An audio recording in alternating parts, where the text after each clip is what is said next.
Chelsea losing at home to Valencia today.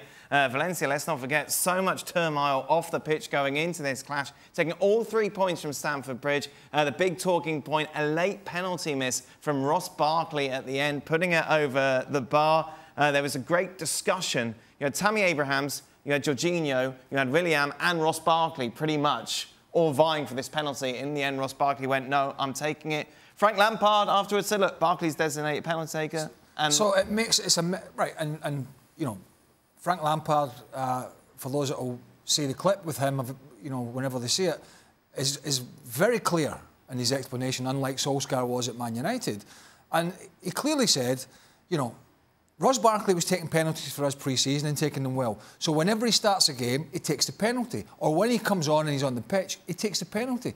So it was clear for the rest of the players and the manager who was taking it. So but it wasn't clear from the players, clearly, because why are they all interjecting? Well, that's what I'm saying.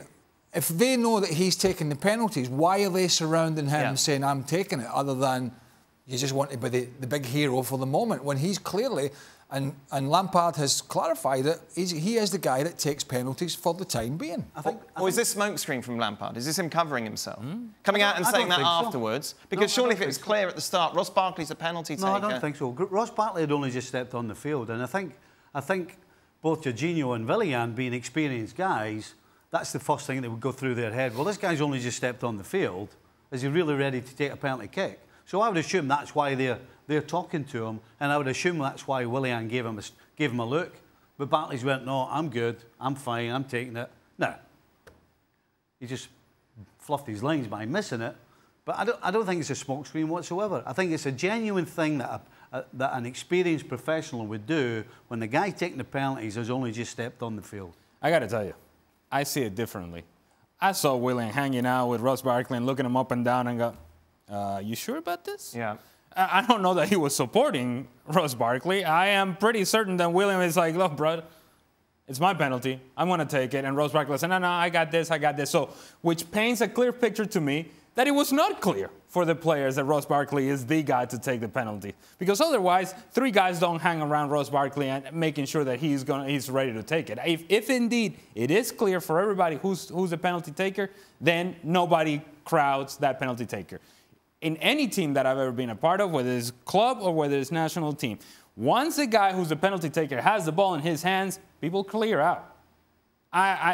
This whole idea of people just having a meeting around the penalty spot, that for me doesn't work. And it doesn't create an environment in which you feel all that comfortable about taking the penalty anyways. I'll tell you what Frank's done.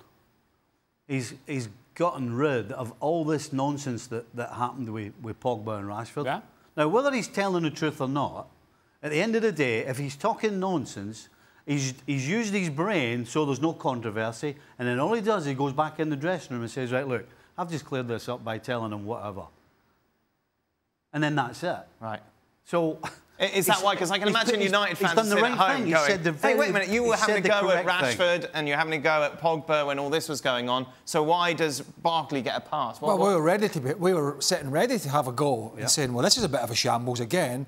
And then just before we came on air, we saw a little clip of Lampard who cleared it up in his mind and to publicly. Now, either we sit here and call him a liar or we accept his explanation. And as Stevie said, you know, if he goes in a press conference, which he will, he's going to give exactly the same answer to the journalist. Now, unless one of them stands up and says, you're a liar, what are you going to do? Yeah. Because he cleared that up. But as Stevie said, you go in the dressing room and say, listen, I don't want any differing messages to the press when you're spoken to. Here's the answer I've gave, and this is what you should do. Anyway, it's not a huge deal. Dan, I've done it. I've done it at the Revs. It's exactly what I did. I told them one thing you said he had the brains. How did you manage it? Did Mariner put it in your head? No, you were doing well till you threw that in. So you lied? Sorry. Absolutely. I told them what they had to hear. Right. And then when I got back in the dressing room, well, actually, it wasn't the dressing room. It was the Monday morning. I said, right, by the way, see all that stuff I told that you read, that I said? Yeah. Forget that. This is what I want, and this is why I said it, and this is what has to happen in the future. There's no question in my mind. Yeah, fair enough. There's no question in my mind that there's Captain Deflecto going on here. Or him taking it all upon himself and say, come here, I'll take that pressure, but we'll clear this up once we close these doors. Well, thank you very much for watching ESPN on YouTube. For more sports highlights and analysis, be sure to download the ESPN app. And for live streaming, premium content, and let's not forget as well, ESPNFC 7 days a week, subscribe to ESPN+.